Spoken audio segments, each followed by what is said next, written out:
Tony and Miss Shirley will explain about link reaction and Krebs cycle in this part.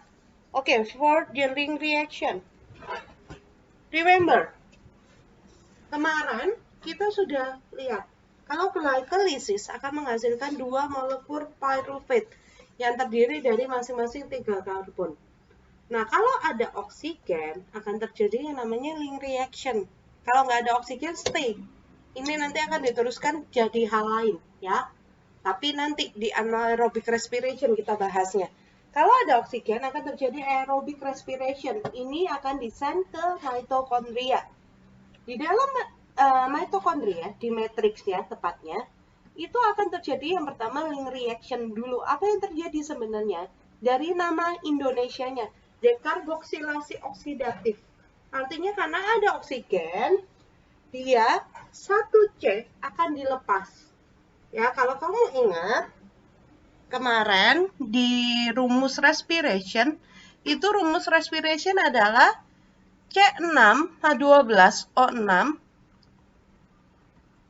ya, ditambah 6 oksigen akan menghasilkan 6 CO2 plus 6 H2O, ya kan? Ini kan rumus umum, ya. Nah, di sini akan dihasilkan nanti 2 karbon dioksida. Dari mana? Kan ada 2 piruvat, ya. 2 piruvat ini masing-masing dari namanya dekarboksilasi oksidatif.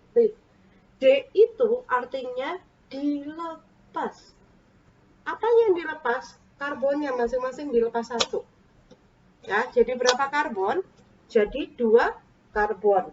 Nah, dilepas terus ketemu apa? Ketemu dengan oksigen. Ya, masing-masing C akan ketemu dengan oksigen, membentuk CO2. Ya, makanya namanya dekarboksilasi oksidatif.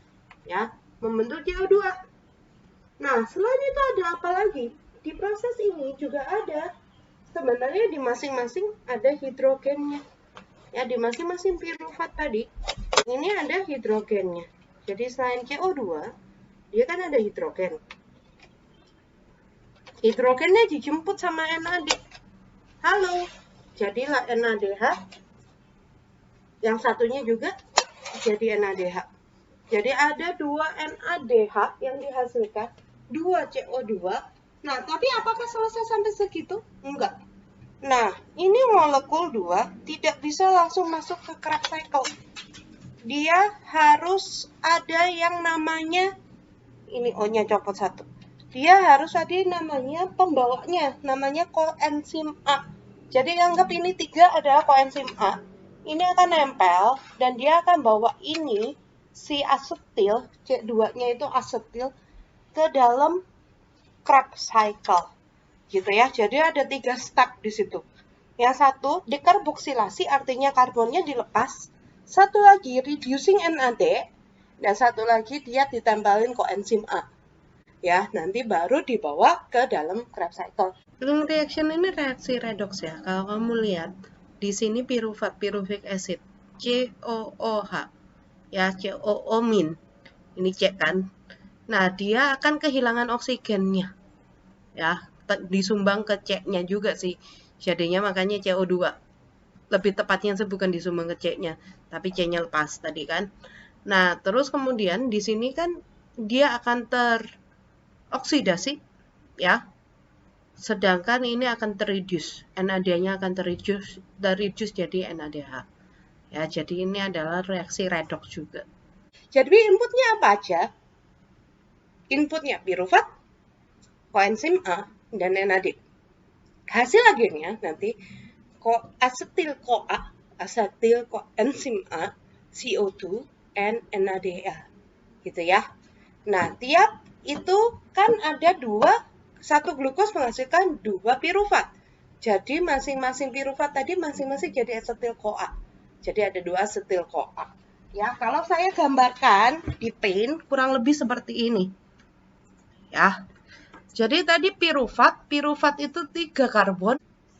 Piruvat itu 3 karbon, pyruvic acid 3 karbon. Nanti akan jadi asetil. Asetil itu 2 karbon.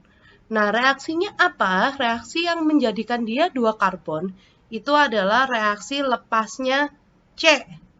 Ya, jadi C-nya 1 akan dilepas. Jadi apa? Jadi CO2. Ya, namanya dekarboksilasi oksidatif. Nah, terus kemudian ada penempelan koenzim A. Ya, jadi di sini ada input masuk CoA. Next, dia ada selain masuk CoA tadi, ya jadi ada CoA masuk, jadinya jadi asetil CoA. Ada satu lagi yang terjadi di sini. NAD colong H di sini. Jadi apa? Jadi reduce NADH. Reduce NAD atau NADH, ya. Dan ini kan baru 1 molekul. Ingat berapa molekul yang dihasilkan? Ada 2 molekul piruvat. Kamu kaliin 2. Nah, saya kadang suka usil. Saya bisa nanya, kalau ada 4 piruvat, maka berapa asetil CoA yang akan masuk ke Krebs cycle? Misalnya kayak begitu. Atau saya bisa nanya, ada 6 molekul glukos. Berapa asetil CoA yang akan dihasilkan? Iseng memang nih Shirley. Gitu ya. Oke, itu untuk link reaction. Habis ini kita lanjut ke Krebs cycle.